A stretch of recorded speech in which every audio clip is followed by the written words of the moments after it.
Ladies and gentlemen, this is a security reminder. The ballroom will be closed and cleared completely today at 3:30 p.m. If you leave the ballroom after 2 p.m., you will not be granted re-entry to the ballroom and will need to return through full security and magnetometers. If you attend the breakouts, which begin at 3:30 p.m., you will receive a fast pass to return to tonight's programming. All attendees returning to tonight's programming will need to go through full security. This is the Potomac Ballroom, and it will reopen at 5 p.m. tonight for this evening's programming. Thank you.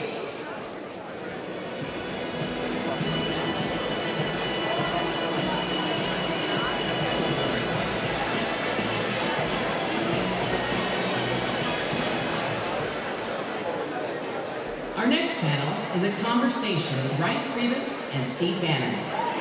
Please welcome the Honorable Reince Priebus and the Honorable Steve Bannon.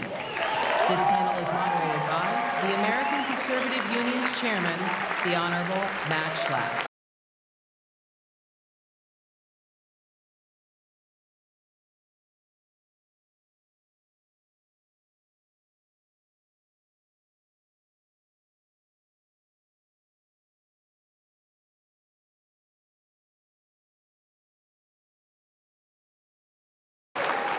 Thanks for being here. You bet. All right, guys, let's take a seat.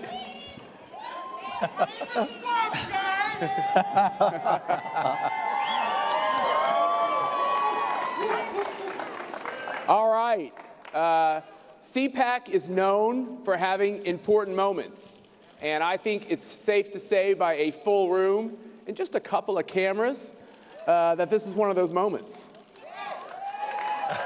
And I think the first thing that would be appropriate after 30 days of running a continual sprint is to thank these two guys for what they've been doing.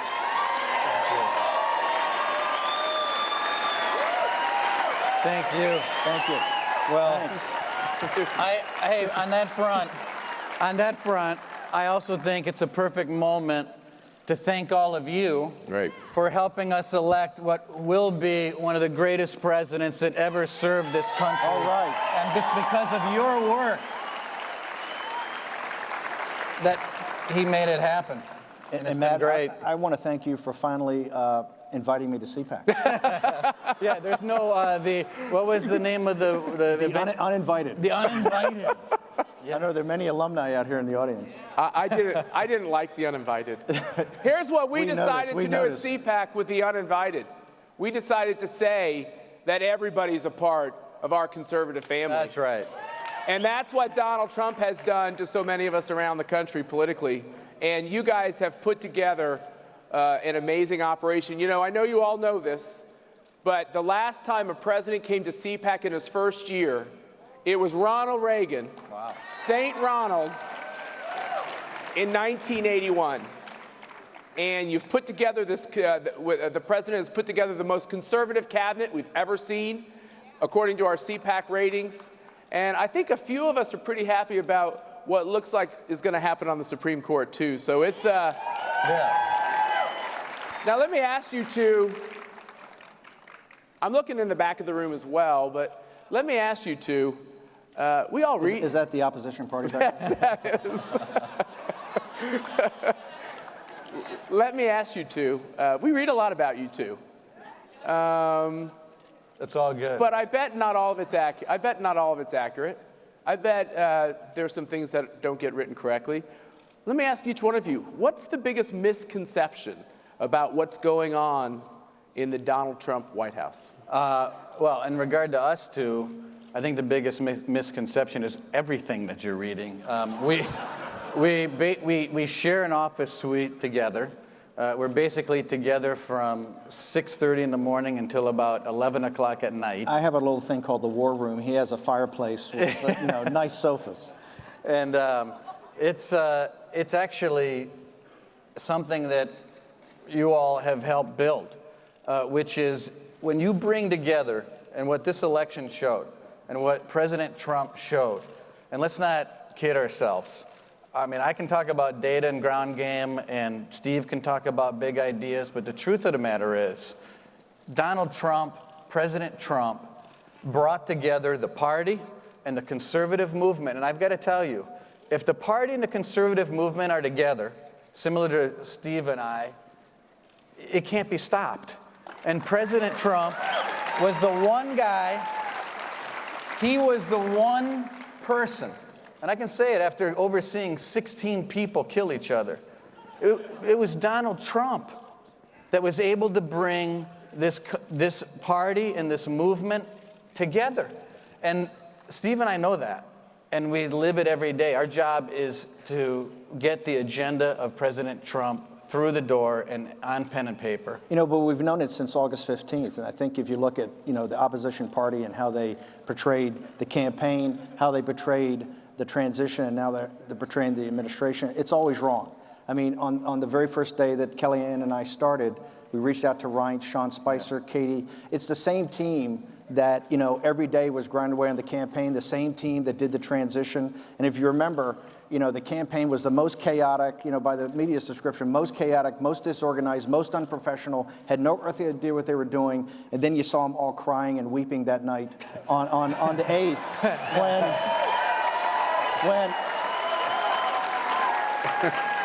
and the reason it worked is President Trump. I mean, Trump had those ideas, had that energy, had that vision that could galvanize a team around him of disparate, look, we're a coalition.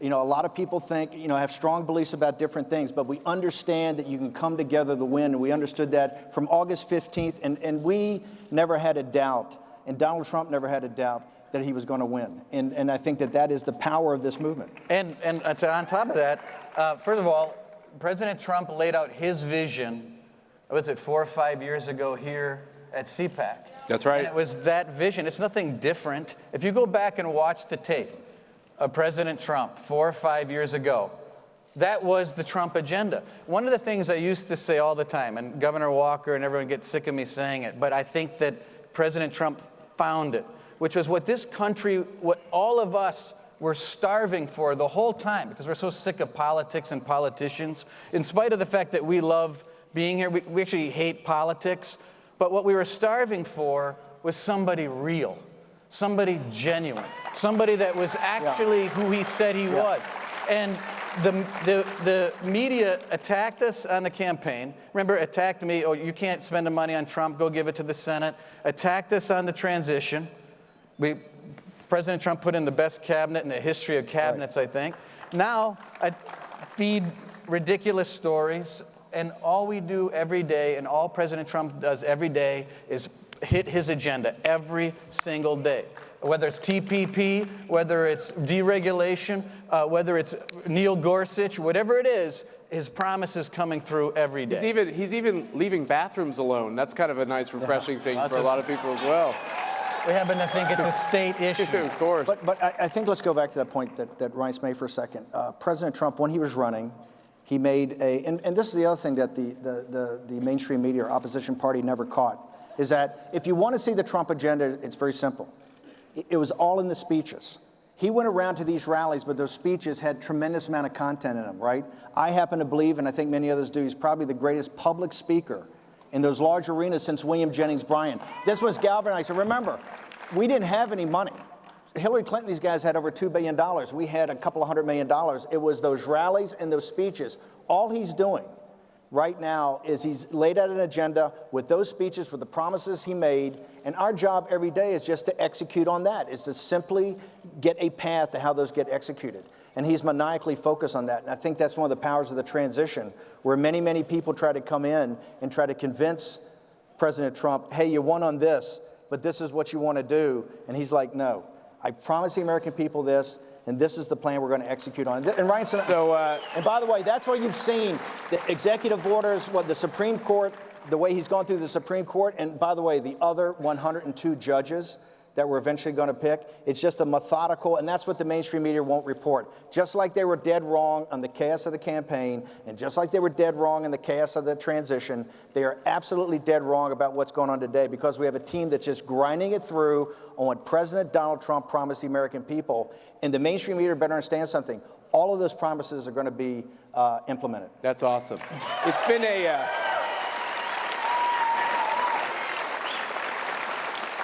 You know, Steve, you're a really likable guy. You should do this more often. Not so bad. He's not so bad. Most of the time.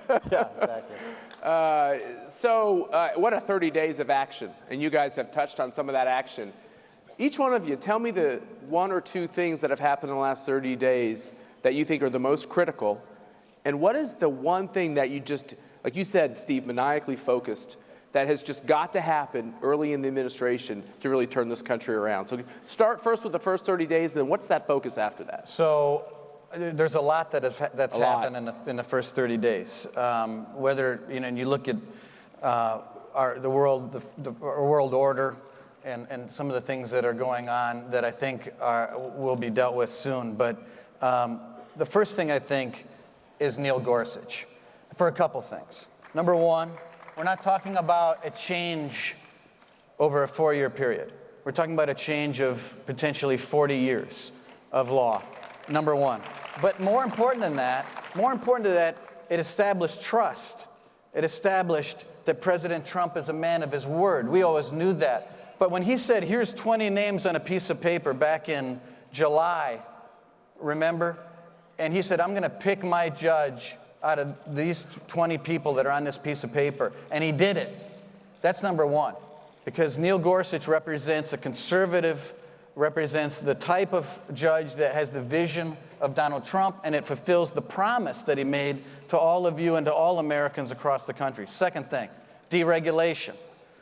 What hasn't been talked about a lot is that President Trump signed an order that puts in place a constant deregulatory form within the federal government. And what it says is for every regulation presented for passage, that cabinet secretary has to identify 2 that person would eliminate. And that's a big deal.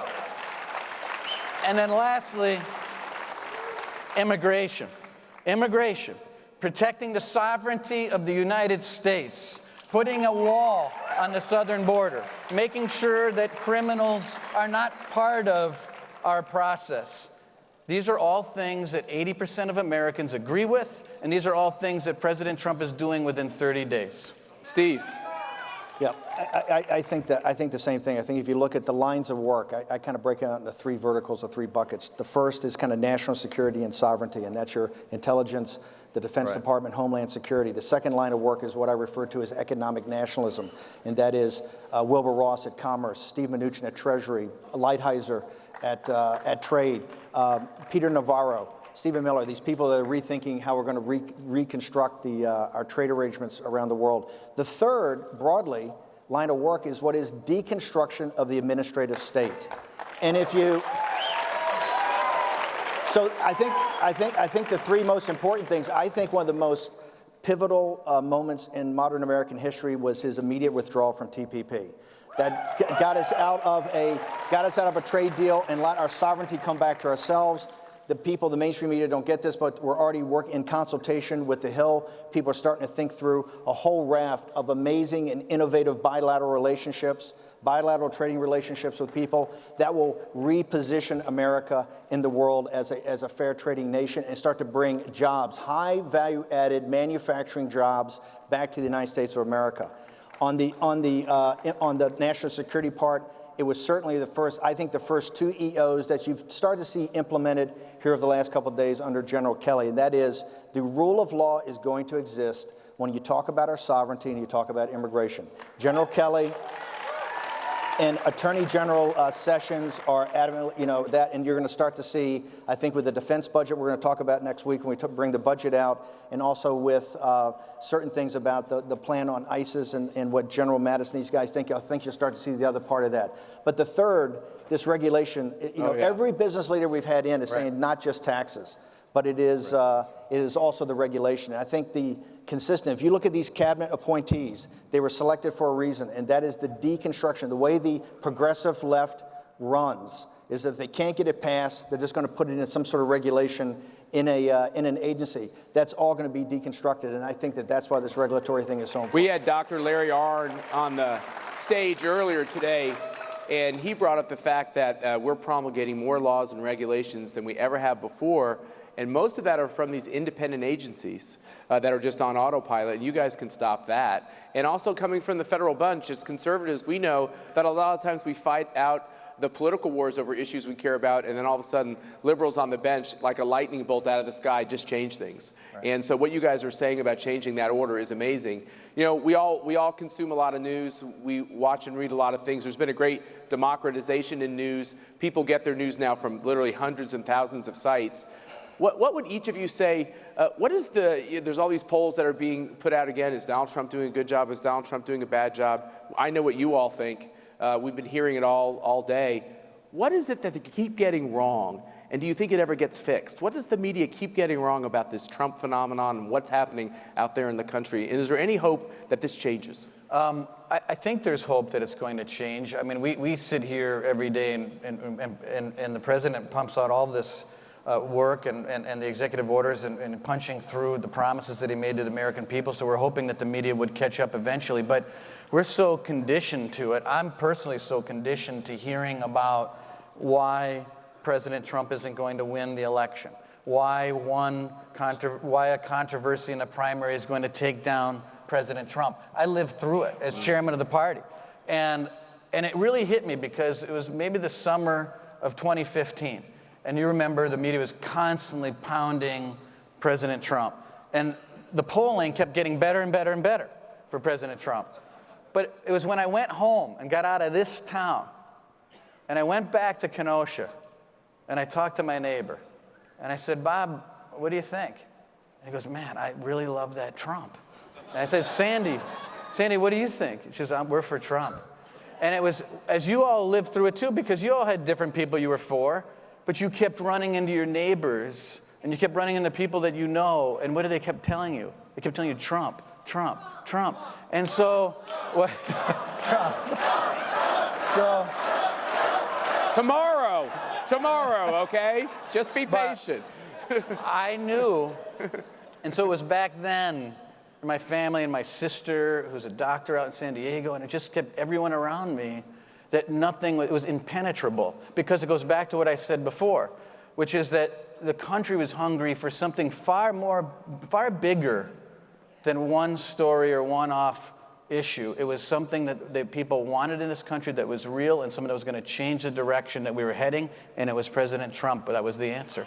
The reason Reince and I are good partners is that we can disagree. It's not only not going to get better, it's going to get worse every day in the media. And here's why. But by the way, the internal logic makes sense. They're corporatist, globalist media that are adamantly opposed to an economic nationalist agenda like Donald Trump has. President Trump really laid this out, as Reince said, many years ago at CPAC. It's really CPAC that really originally gave him the springboard. It's the first time at Breitbart we started seeing him and saw how people, his speeches resonated with people. And then he would go out to these smaller town halls later, and really he got traction with the same message he's bringing today. Here's why it's going to get worse, because he's going to continue to press his agenda.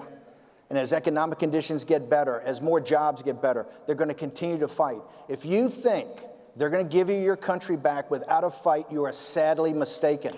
Every day it is going to be a fight. And that is what I'm proudest about Donald Trump. All the opportunities he had to waver off this, all the people have come to him and said, oh, you got to moderate. Every day in the Oval Office, he tells Reince and I committed this to the American people. I promised this when I ran, and I'm going to deliver on this.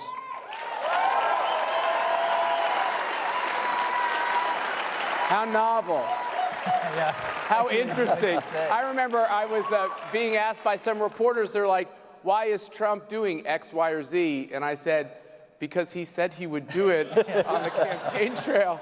It's really not that complicated, is it? But no, there are, okay, I like that one. There are some parts of this, though, that are fitful. The American Conservative Union, which puts on CPAC, was created after Barry Goldwater lost in 1964 in an effort to take all different kinds of voices from the right in the conservative movement and bring them together. So there is this question.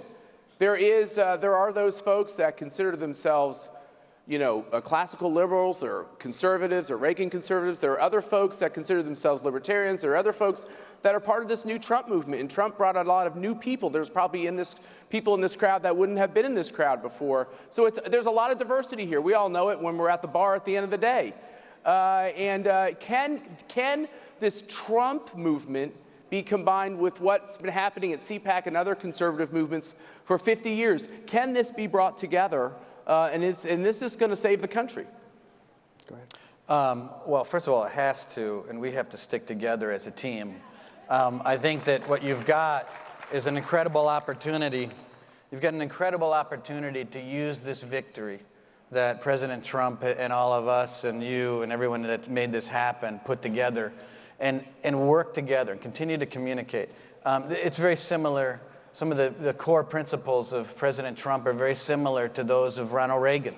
When you look at peace through strength and building up the military, I mean, how many times have you heard President Trump said, I'm going to build up the military, I'm going to take care of the vets, I'm going to make sure that we don't have a Navy that's decimated and planes that are nowhere to be found. Peace through strength, deregulation. You think about the economy and the economic boom that was created. And some of it is going to take a little time. I mean, to get the jobs back, to get more money in people's pockets. Those things are going to happen. And in the meantime, we have to stick together and make sure that we've got President Trump for 8 years. And he's somebody that we know that we're going to be very proud of as these things get done. But it's going to take all of us working together to make it happen. You know, I've said that there's a new political order that's being formed out of this, and it's still being formed. But if you look at the wide degree of opinions in this room, whether you're a populist, whether you're a limited government conservative, whether you're a libertarian, whether you're an economic nationalist, we have wide and sometimes divergent opinions. But I think the center core of what we believe, that we're a nation with an economy, not an economy just in some global marketplace with open borders, but we are a nation with a culture and a reason for being. And I think that's what unites us. And I think that is what's going to unite this movement going forward. President Trump tomorrow is coming, I think, really to express his appreciation. Absolutely. The vice president's coming tonight. The vice tonight. president's coming tonight. And the reason is he understands in CPAC there are many, many, many voices. But he's here to say appreciation and to drive this movement forward.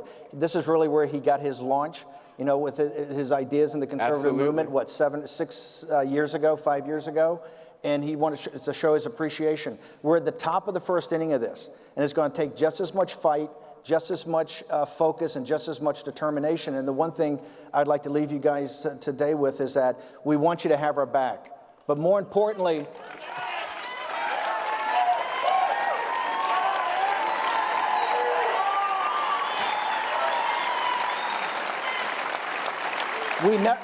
by the way, President Trump, we never did that for a second, but also, and more importantly, hold us accountable.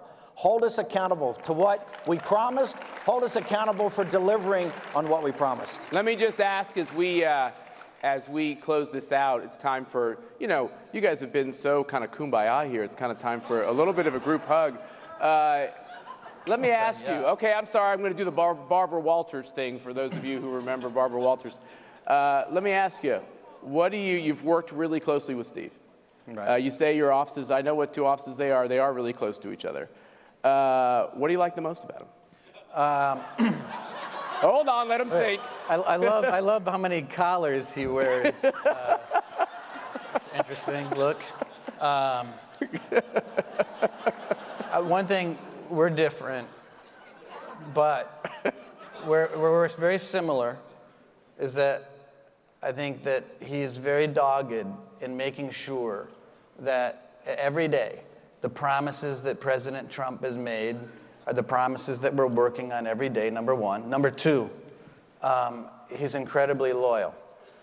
And number three, which I think is a really important quality as we are working together to see to it that President Trump's vision is enacted, is that he's extremely consistent. That, as you can imagine, there are many things hitting the president's ear and desk every day. Different things that come to the president that want to move him off of his agenda. And Steve is very consistent and very loyal to the agenda and is a presence that I think is very important to have in the White House. And I consider him, and secondly, and a very dear friend, and someone that I work with every second of the day, and actually I cherish his friendship. Yeah, you know, I can run a little hot on occasions. And Reince is indefatigable. I mean, it's low key, but it's determination. The thing I respect most, and the only way this thing works, is Reince is always kind of steady. He's got Katie and some other people around him. It's very steady, but his job is by far one of the toughest jobs I've ever seen in my life. To make it run every day, to make the trains, and you only see the surface, what's going on underneath, and planning what's 3 weeks down the road to the degree that we're planning it, of all these EOs and legislation, and you know, whether it's a tax reform bill. Reince is indefatigable in saying, we got to drive this forward, we got to drive this forward, and I think it's one of the reasons we have such a, and by the way, this started back in August, when we had this campaign where we were outgunned, outmanned, you know, outspent, and it was because President Trump had a message, he had this charisma, and he had people like here at CPAC, and we just put our heads down, and that's what, and Reince has been unwavering since the very first moment I met him. Well, it's a great honor to have you both here. I think the best thing we could do is to let these two guys get back to work. What do you think? Right. Thanks for being here. Thank you, Matt. Yeah.